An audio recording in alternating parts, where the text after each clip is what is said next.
healthcare.com की हमेशा से यही कोशिश होती है कि जब भी हेल्थ केयर सेक्टर में कोई नया बदलाव यानी कि कोई नई टेक्नोलॉजी आए या किसी नई तरह के ट्रीटमेंट के बारे में बात आए या कोई जानकारी आए तो वो हम आप तक पहुंचाएं।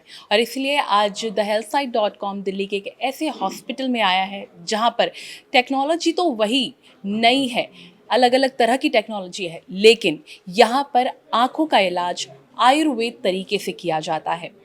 मोतियाबिंद हो या मायोपिया हो, कैसे ये ट्रीटमेंट किया जाता है आयुर्वेद तरीके से, डॉक्टर से बात करेंगे और जानेंगे कि ये कैसे किया जाता है। और इसके अलावा भी हम ये भी देखेंगे कि मायोपिया का इलाज आयुर्वेदा में कैसे किया जाता है। चलिए, आयुर्वेद में आपने पंचकर्मा थेरेपी के बारे में तो सुना ही होगा। उन्हीं में से एक थेरेपी एक और है जो है नेत्र तर्पण। कहा जाता है इस नेत्र तर्पण से मायोपिया की प्रॉब्लम को सॉल्व किया जा सकता है। और इसलिए यही जानने के लिए आज अभी इसी वक्त हमारे साथ मौजूद हैं डॉक्टर परविंदर कौर, जो हमें बताएंगी कि मायोपिया के लिए नेत्र तर्पण कितना यूज़फुल है। हमारे साथ एक पेशेंट भी मौजूद हैं जिन्हें मायोपिया की प्रॉब्लम है, वो दूर का देख नहीं सकते, उन्हें दिक्कत है। तो डॉक्टर परविंदर बताएंगी कि कैसे नेत्र तर्पण जो है काम करता है। पहले तो परविंदर जी, आप जो ये करने वाली हैं नेत्र तर्पण, इसका कितना बेनिफिट होता है और ये किया क्यों जाता है बेसिकली नेत्र तर्पण का यूज़ जो है बहुत सारी सुपरफिशियल और इनसाइड आई की प्रॉब्लम्स को ठीक करने में हम करते हैं, बट मेजरली हम ड्राइनेस और मायोपिया के केस में करते हैं। सो नेत्र तर्पण थेरेपी के बारे में मैं थोड़ा सा आपका बता देती हूँ। हम एक मोल्ड क्रिएट करते हैं आई के चारों ओर, जो कि हम आटा यूज़ करते हैं। उस आटे को हम मोल्ड को इसलिए यूज़ करते हैं ताकि कहीं भी लीकिंग ना हो, बिकॉज हमें पूल बनाना होता है। पूरा हम मेडिकेटेड घी यूज़ करते हैं जिसको पूरा पूल बना करके और आई के ऊपर रखते हैं एटलीस्ट फॉर 20 मिनट्स, और उसका टेम्परेचर मेंटेन किया जाता है उस ऑयल या घी का, जो भी हम patient according to patient use कर रहे हैं। तो आपने घी पोर किया है, तो क्या कभी किसी मरीज ने शिकायत करी कि ईचिंग हो रही है या फिर कुछ ऐसा? मतलब ये देखने में ही थोड़ा मुझे ही डर लग रहा है कि आंखें खुली हुई हैं और उसमें घी जो है आंखों के अंदर जा रहा है। Yes. तो कभी इससे मरीज को कोई दिक्कत नहीं होती? नहीं, बिल्कुल दिक्कत नहीं होती है। दैट्स वाई मैंने ये बताया आपको कि एनालिसिस के बाद ही हम डिसाइड करते हैं कि हमें कौन सा मेडिकेटेड घी है वो यूज़ करना है। अदरवाइज थोड़ा बहुत आपकी आईज को ऐसा लगता है कि कुछ है, but nothing more than water. जैसे पानी लगता है वैसा ही है, हल्का फुल्का आपको बर्निंग हो सकता है, but that is a healthy thing for the eye. और ये कितनी देर तक ऐसे रखना पड़ता है? हम इसको बार बार चेंज करते हैं टू मेंटेन द टेम्परेचर। जो त्रिफला घृत है, जैसे ही इसका लगता है कि टेम्परेचर डाउन जा रहा है, अच्छा। हम फिर से इसको निकालते हैं और नॉर्मल जो ल्यूकवार्म टेम्परेचर है उसका घी हम वापस से पोर करते हैं। तो ये जो घी आपने पोर किया है वो ल्यूकवार्म है, और जैसे ही इसका Yes. टेम्परेचर डाउन होगा आप दोबारा इसको चेंज करेंगे बिल्कुल। इसके बाद अगर हम समझें कि ड्राइनेस के साथ साथ और नेत्र तर्पण क्या करता है आईज में। बेसिकली आईज, जैसे कि मायोपिक पेशेंट हैं, तो मायोपिक पेशेंट में लोगों को दूर का नहीं दिखता है। क्यों नहीं दिखता है? क्योंकि जो लेंस है हमारा, उसको सीलियरी मसल्स जो है वो होल्ड करके रखती हैं। होल्ड करने के साथ साथ उनकी स्ट्रेंथन जो है वो वीकन होने लगती है, तो हम दूर का नहीं देख पा रहे होते, क्योंकि एडजस्टमेंट पावर जो है वो कम हो जाती है। अब इससे क्या होगा, जब नेत्र तर्पण हो रहा है, ऑयल पूल होने के बाद ये ऑयल जो है सीलियरी मसल्स को एक तरीके से स्ट्रेंथन करता है, ताकि उसकी जो होल्डिंग कैपेसिटी है और एडजस्टमेंट पावर है वो इंक्रीज हो जाती है। तो मायोपिक पेशेंट्स को थोड़ा तेजी से आराम आने लगता है। तो ये जो नेत्र तर्पण है, किस एज ग्रुप के लोग भी इसमें आते हैं? किस उम्र के लोग भी इसमें आते हैं? बेसिकली नेत्र तर्पण करने के लिए हम मिडल एज के लोगों को ज़्यादा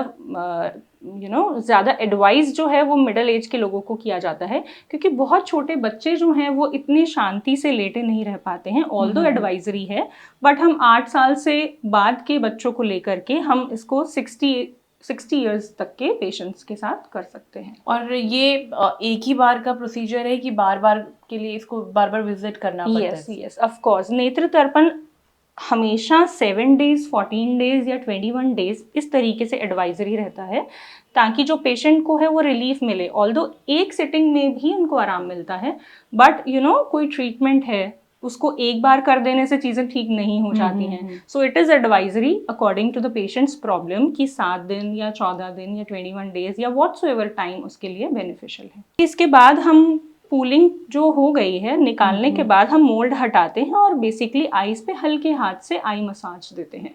ये मोल्ड जो आपने अभी रिमूव करके आपने मसाज दिया, तो और ये कितनी कितनी देर के गैप में दोबारा रिपीट करते हैं और सेम ही रहता है? बेसिकली हम नेत्र तर्पण के ना एडवाइस करते हैं कि कितनी सेटिंग्स रिक्वायर्ड है पेशेंट को।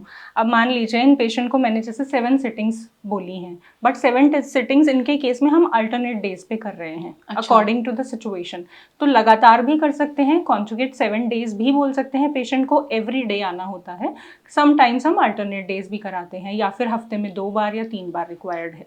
तो ये दिन में कितनी, जब आपने ये शुरू किया और ये आपने स्टेप वाइज जो बताया, ये कितने गैप में करते हैं? पूरा मतलब एक दिन में, पूरा सेशन एक दिन में हम एक ही नेत्र तर्पण करते हैं और पूरा सेशन 30 मिनट लगते हैं, 30 मिनट्स फॉर वन सेशन। ये रिपीट होता रहता है 30 मिनट्स तक। 30 मिनट्स तक हम ऑयल जो है उसका टेम्परेचर मेंटेन करते हैं, ऑयल को निकालते हैं और फिर वापस डालते हैं। इस तरीके से 3 या 4 बार का प्रोसेस होता है वो, उस पूरे ड्यूरेशन में 30 मिनट्स का टाइम जाता है। और मतलब ऐसा कहा जाता है कि आयुर्वेदा के थ्रू कोई भी थेरेपी या ट्रीटमेंट की जाती है तो काफ़ी ज़्यादा वक्त लेती है ठीक होने में।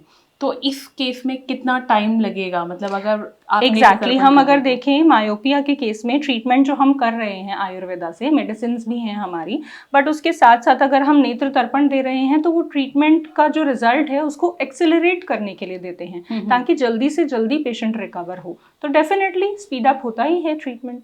एक कुछ टेंटेटिव वक्त लगता है, महीना 2 महीना? नहीं, ऐसा हर डिपेंड करता है हर पेशेंट टू पेशेंट कि पेशेंट का नंबर कितना है, पेशेंट को ड्राइनेस कितनी ज़्यादा है और कब से उसको चश्मा लगा हुआ है ना, पावर क्या है उसका, स्फेरिकल है या सिलेंड्रिकल है, उसके साथ साथ कोई और इश्यूज तो नहीं है। तो सबका एक ट्रीटमेंट का जो टाइम है वो बिल्कुल डिफरेंट है। Thank you so much doctor Parvinder. Doctor Parvinder ने बताया कि नेत्र तर्पण कैसे होता है और कितना यूज़फुल है जिन भी लोगों को मायोपिया की प्रॉब्लम है।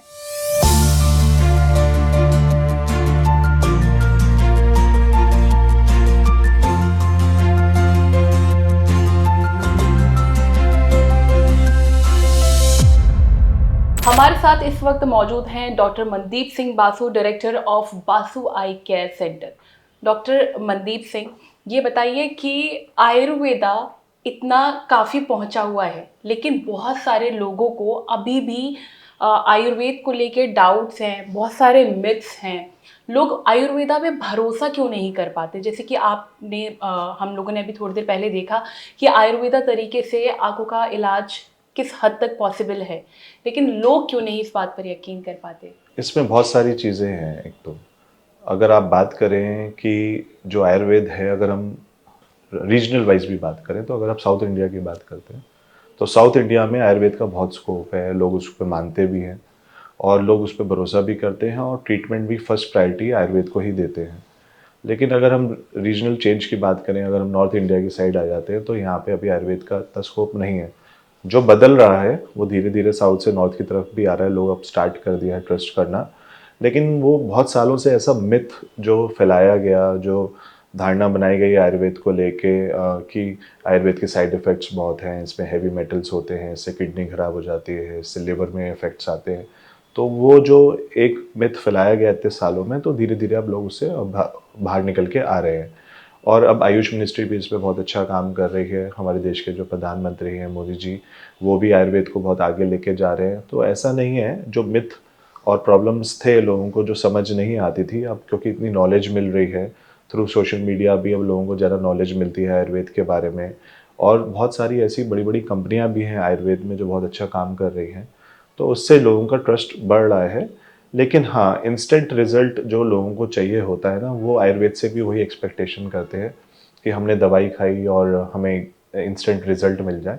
आयुर्वेद में थोड़ा टाइम लगता है, लेकिन आयुर्वेद में अच्छी बात यह है कि आयुर्वेद रूट कॉज पे काम करता है। तो रूट कॉज में जब भी हम काम करेंगे तो उसमें बहुत सारी चीज़ें आ जाती है, जैसे आपका लाइफस्टाइल क्या है, आपकी फूड हैबिट्स क्या है और उसको कैसे चेंजेस करने हैं, और साथ में जो मेडिसिन्स हैं, जो हर्ब्स हैं, उसका बिना किसी साइड इफ़ेक्ट के जब असर होता है तो इट टेक्स टाइम। तो इसलिए जो आज की लाइफ, जो लोगों का लाइफस्टाइल है वो बहुत फास्ट है and they don't want it कि हम उसमें अपनी कोई भी प्रॉब्लम आई, कोई भी दिक्कत आ रही तो उसमें it will take long time ना, नॉट दैट मच, क्योंकि अब लोग रिसर्च कर रहे हैं कि उस कम ज़्यादा जो टाइम लगता था उसको कम कैसे करें।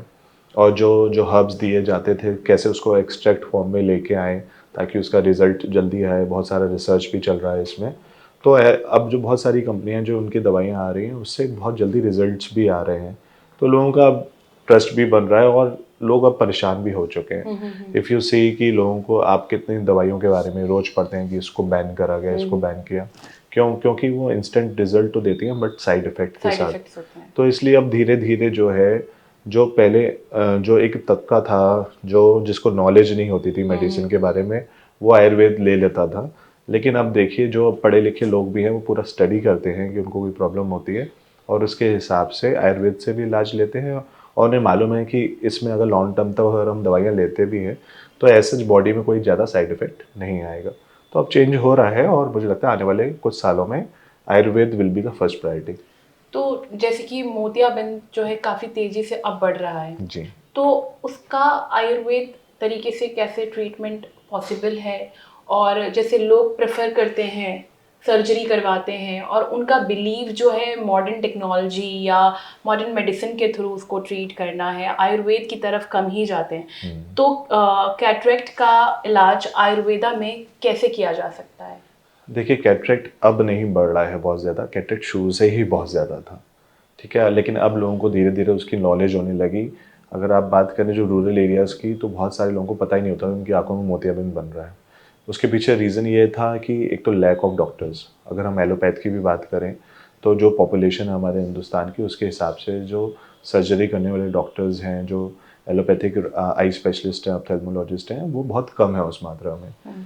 तो इस वजह से मैक्सिमम जो सबसे ज़्यादा जो कैटरेक्ट से जूझ रहे लोग हैं वो हिंदुस्तान में हैं। वो इसलिए हैं क्योंकि लैक ऑफ नॉलेज है, डॉक्टर्स कम हैं।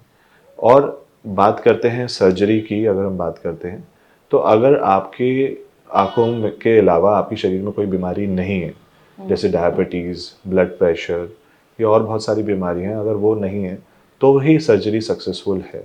अगर आपको डायबिटीज़ है तो आपकी आँख का पर्दा ख़राब होगा, तो ऐसे केस में जब हम सर्जरी करते हैं तो बहुत अच्छा रिजल्ट नहीं आता है क्योंकि पीछे से पर्दा ख़राब है। अगर आपको ग्लूकोमा है, काला मोतिया है, तो आपकी नसें सूख रही हैं, तो उसमें अगर हम कैटरेक्ट की सर्जरी करते हैं तो भी बहुत सक्सेस नहीं मिल पाता। तो जो मैक्सिमम केसेस हैं और बहुत ज़्यादा ओल्ड एज है, ओल्ड एज डिजनरेशन भी हो रहा है साथ में, तब भी कैटरेक्ट सर्जरी का बहुत अच्छा रिजल्ट नहीं आता है। और अगर हम देखें इतने सालों में जो आप कह रहे हो कि जो कैटरेक्ट बढ़ रहा है, वो बढ़ तो रहा ही है, लेकिन अब क्या है, जो पहले होता था मोतियाबिंद वो 60 साल की उम्र से ज़्यादा के लोगों अब को अर्ली होता एज था। में शुरू हो गया है। अब जो मेरे पास भी पेशेंट आते हैं वो 40 साल के लोग भी आ रहे हैं, 40, 42, 45 इस एज में भी आ रहा है। बिकॉज उसके पीछे रीज़न है आपका लाइफस्टाइल ऐसा हो गया, आपका स्लीप साइकिल ऐसा हो गया, आप बाहर का खान पीन जो कर रहे हैं उससे ऐसा हो गया है। दूसरी चीज़ ये है स्क्रीन टाइम बहुत बढ़ गया, वो भी एक इशू है। स्मोकिंग हैबिट, अल्कोहलिक हैं आप, तो उसकी वजह से भी कैटरेक्ट आ रहा है। और क्योंकि डायबिटीज़ भी अब लोगों में जल्दी आ रहा है, now India is a diabetic capital, तो डायबिटीज़ की वजह से भी कैटरेक्ट जल्दी आ जाता है। तो अब एज बहुत कम हो गया कैटरेक्ट का, इसलिए नंबर ऑफ पेशेंट्स जो हैं वो जो कम एज वाले वो भी अब जुड़ गए हैं ओल्ड एज के साथ। अगर हम बात करें आयुर्वेद की, हम आयुर्वेद से अगर आपका मोतियाबिंद की शुरुआत हुई है और अभी पका नहीं है, 100% मैच्योर नहीं है कैटरेक्ट, तो हम उसे दवाइयों से डिसॉल्व कर देते हैं। अच्छा। और धीरे धीरे धीरे करके अगर आपको साथ में शुगर भी है, जैसे एलोपैथ में क्या है, अगर आपको डायबिटीज़ है तो आपकी डायबिटीज़ अगर कंट्रोल नहीं है तो आपकी सर्जरी नहीं हो सकती, और सर्जरी हो भी जाएगी तो पर्दे की वजह से विजन इतना अच्छा नहीं आएगा। तो हम क्या करते हैं, कैटरेक्ट के साथ साथ अगर आपका पर्दा भी खराब है या आपकी नसें भी सूख रही हैं तो उसको भी साथ साथ उसका सॉल्यूशन भी देते हैं और पर्दा भी ठीक करते हैं। और जब सर्जरी के बिना जब मोतियाबिंद कटता है तो विजन बहुत अच्छा आता है और लॉन्ग टाइम के लिए आता है। तो आयुर्वेद से जो है हम कम पका मोतियाबिंद ठीक करते हैं और सालों तक पेशेंट जो है वो आराम से विजन उसका बेटर रहता है। सर्जरी जो पहले होती थी, पहले क्या होता है, आज से 15-20 साल पहले जब आपको कैटरेक्ट बनता था, जब आप डॉक्टर के पास जाते थे तो डॉक्टर ये बोलता था कि अभी आपका मैच्योर नहीं है कैटरेक्ट, अच्छा। और अभी इसको 2-3 साल, 4 साल, 5 साल निकालो, जब तक दिख रहा है आपको डेली रूटीन में कोई प्रॉब्लम नहीं आ रही तो आप इसको काम चलाओ, फिर बाद में हम इसका ऑपरेशन कर देंगे। लेकिन अब ये सिनेरियो चेंज हो गया है। अब जो पेशेंट है उसको शुरुआत हुई है, उसको ऐसा कोई प्रॉब्लम नहीं, हल्का सा विजन लॉस है जो चश्मे से वो देख सकता है, तो डॉक्टर उसी टाइम उससे बोल देता है कि आपको कैटरेक्ट हुआ, आप सर्जरी करा लो। ठीक है, इसके पीछे बहुत सारे रीजंस है, आप समझ सकते हैं इसमें। तो जो 5-6 साल पेशेंट निकाल लेता वो डॉक्टर उसको वो टाइम भी नहीं देते हैं और सर्जरी कर देते हैं, जो कम पके मोतियाबिंद में नहीं करना चाहिए। तो हम क्या करते हैं, हम जो है वो दवाइयों से, आयुर्वेदिक दवाइयों से उसको डिसॉल्व करते हैं कैटरेक्ट को, ताकि उसे सर्जरी ना करानी पड़े। तो इतना कितना टाइम लगता है इस पर? 5 से 6 महीने लगते हैं, डिपेंड करते हैं कि उसके वाइटल्स क्या है, अच्छा। उसके पर्दे की क्या सिचुएशन है, उसकी आँख की नसों की क्या सिचुएशन है। तो अगर बाकी बीमारियां नहीं लगी हैं तो एक नॉर्मल जो कैटरेक्ट है, और अगर 70% तक भी है और पूरा 100% पका हुआ नहीं है, तो हम उसे 5 से 6 महीने में डिसॉल्व कर लेते हैं और पेशेंट को वापस दिखना शुरू हो जाता है। और अगर पका हुआ है तो हम भी ये एडवाइस करते हैं कि पेशेंट को सर्जरी करा लेनी चाहिए। डॉक्टर, अगर ड्राई आइज़ की बात करें तो अभी कुछ दिनों में ड्राई आइज़ की कंप्लेंट्स बहुत ज़्यादा आ रहे हैं। लोग सिर्फ बड़े में नहीं, बच्चे भी बोल रहे हैं कि ड्राई आइज़ ईचिंग हो रही है या फिर आंखों से पानी आ रहा है, कंटिन्यू पानी आना। ये पोल्यूशन चेंज है, लाइफस्टाइल चेंज है, इसके पीछे रीज़न क्या है कि सडनली ड्राई आइज़ की बातें एकदम तेज़ी से बढ़ गई हैं? इसमें 2-3 चीज़ें बहुत मैटर करती हैं। सबसे पहला और सबसे इम्पॉर्टेंट जो ड्राइनेस इश्यूज जो लोगों को आ रहे हैं, वो एक ही रीज़न है, वो है स्क्रीन टाइम। अगर आप देखें तो अब बच्चे भी छोटी सी उम्र में ही मोबाइल का यूज़ करना शुरू कर देते हैं। उनके स्कूल से जो भी होमवर्क्स भी आ रहे हैं, स्कूल में भी पढ़ाई अब बड़ी स्क्रीन्स पे ही करा रहे हैं। तो जब हम स्क्रीन का बहुत ज़्यादा यूज़ करते हैं और घंटों तक यूज़ करते हैं तो ड्राइनेस इश्यूज़ होते हैं। इसके पीछे रीज़न है, क्योंकि जब हम स्क्रीन की तरफ देखते हैं, बच्चे मोबाइल को घंटों तक देख रहे हैं, तो हमारी आंखों का जो ब्लिंक रेट है वो कम हो जाता है। जो 30 से 40 बार हम ब्लिंक करते हैं 1 मिनट में, जब हम स्क्रीन पे होते हैं तो वो 3 से 4 बार ही रह जाता है। और उसकी वजह से, ब्लिंक ना करने की वजह से, जो नेचुरल लुब्रिकेंट हमारी आँख बनाती है वो बनना धीरे धीरे बंद हो जाता है, उसकी वजह से हमें ड्राइनेस होता है। तो ये एक मेजर इशू है। इसकी वजह से सबसे ज़्यादा जो ड्राइनेस के पेशेंट्स आते हैं वो इसी वजह से, एंड स्पेशली जो ड्राइनेस के पेशेंट्स हम देखते हैं उनका स्क्रीन टाइम 8 घंटे 9 घंटे का तो होता ही है। चाहे वो आईटी के जो लोग हों, जो आईटी में काम कर रहे हैं, या जिनका ऑलरेडी जो बैंकिंग में, जिनका स्क्रीन का यूज़ ज़्यादा है, तो उनको ज़्यादा प्रॉब्लम आती है। सेकंड जो सबसे बड़ा रीज़न है वो है पॉल्यूशन। तो पॉल्यूशन की वजह से भी लोगों को इन्फ्लेमेशन होता है, आँखों में जलन रहती है, पानी आता है, उनको bacterial infection, viral infections, allergies, ये सब पॉल्यूशन की वजह से भी होता है। और इसकी वजह से जब आप ये पॉल्यूशन का जब टाइम आता है विंटर्स में, तो सबसे ज़्यादा जो है आँखों की प्रॉब्लम पेशेंट्स को आती है। तो वो भी एक बहुत बड़ा प्रॉब्लम है ड्राइनेस की वजह से। एंड लाइफस्टाइल भी बहुत इंपॉर्टेंट है। आप हाइजीन कितना रख रहे हैं अपनी आइज़ का। बहुत सारे लोग आइज़ को बहुत ही नॉर्मली लेते हैं, एंड क्योंकि अगर आप देखें तो बहुत सारे दिल्ली एनसीआर में ऐसे इलाके हैं जहाँ पे पानी जो है, जो वाटर है, बहुत हार्ड है। हार्श वाटर से जब हम आँखों को धोते हैं तो उससे भी हमारी आई में ड्राइनेस बनती है। और बहुत सारे लोगों की आदत होती है कि वो पानी को के झपट्टे मारते हैं आंखों में बार बार, है ना, तो उसमें उनको लगता है कि हम रिफ्रेश फील करेंगे, बट ऐसा नहीं होता, उससे ड्राइनेस और बढ़ती है। अच्छा। क्योंकि जो नेचुरल लुब्रिकेंट है हमारी आइज़ को, आइज़ हमारा खुद बना रही है, और उसी लुब्रिकेंट को हम बार बार वॉश करके वॉश आउट कर रहे हैं।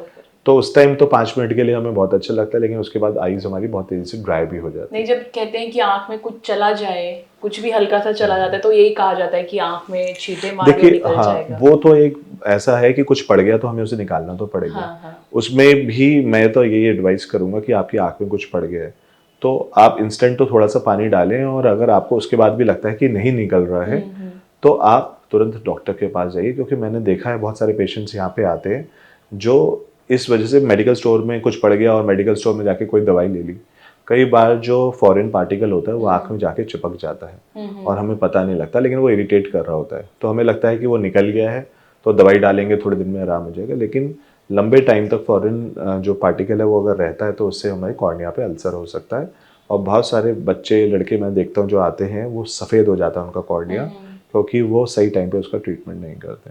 तो अगर ऐसा कोई प्रॉब्लम आ रहा है, फॉरेन पार्टिकल आपकी पड़ रहा है, तो आप कोशिश करें कि आप तुरंत डॉक्टर के पास जाएं और उसे निकलवाएं। कलर ब्लाइंडनेस अचानक से बढ़ने लगा है, मतलब लोगों को जागरूकता नहीं थी या फिर ये पहले से ही था, अभी अचानक बात होने लगी है कि लोगों में, बच्चों में कलर ब्लाइंडनेस की कंप्लेन आने लगी है। तो कलर ब्लाइंडनेस है क्या और ये कब से शुरू होता है? कलर ब्लाइंडनेस शुरू से ही था, लोगों को पता नहीं होता था। कलर ब्लाइंडनेस का मैक्सिमम जो उन लोगों को ही पता चलता है जो किसी एग्ज़ाम्स की प्रिपरेशन कर रहे होते हैं, एसएससी की तैयारी कर रहे होते हैं, रेलवेज़ की, जिन्हें पायलट बनना है, जिन्हें डिफेंस में जाना है।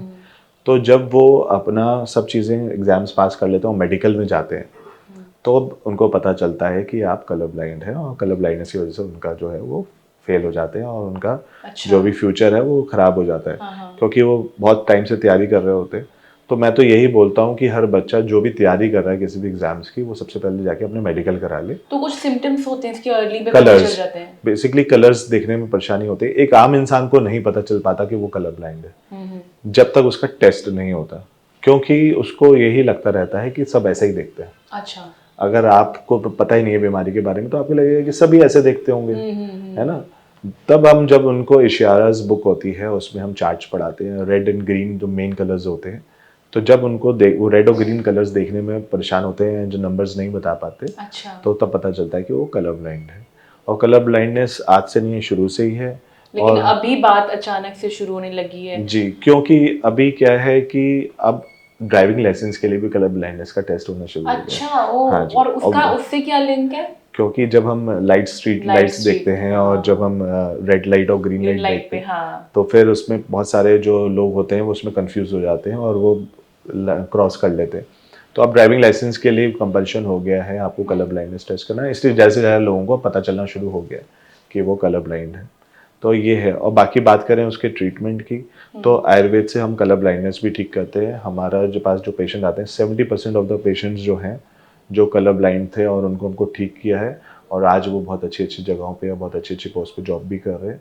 बड़ी खुशी होती है। और हम आज से नहीं कर रहे, इलाज तो हम 40 साल से कर रहे हैं। अब धीरे धीरे लोगों को पता चलना शुरू हो गया है और हमने भी बहुत कोशिश करी है अपने माध्यम से कि लोगों को इस बारे में बताएं, कि अवेयर करें कि कलर ब्लाइंडनेस भी जानना बहुत ज़रूरी है। तो जैसा कि डॉक्टर ने बताया कि आयुर्वेद की तरफ भी अब अवेयरनेस बढ़ रही है, लोग जागरूक हो रहे हैं और आयुर्वेदा की मदद से अपनी आंखों का इलाज भी करवा रहे हैं। उम्मीद करते हैं डॉक्टर ने सारे सवालों के जवाब आपको दे दिए गए होंगे, आपको पसंद आए होंगे। कमेंट करके ज़रूर बताएं इस वीडियो को देखकर आपकी क्या राय है, और हेल्थ से जुड़ी इस तरह की और भी वीडियोज़ के लिए आप बने रहिए thehealthsite.com के साथ। Thank you.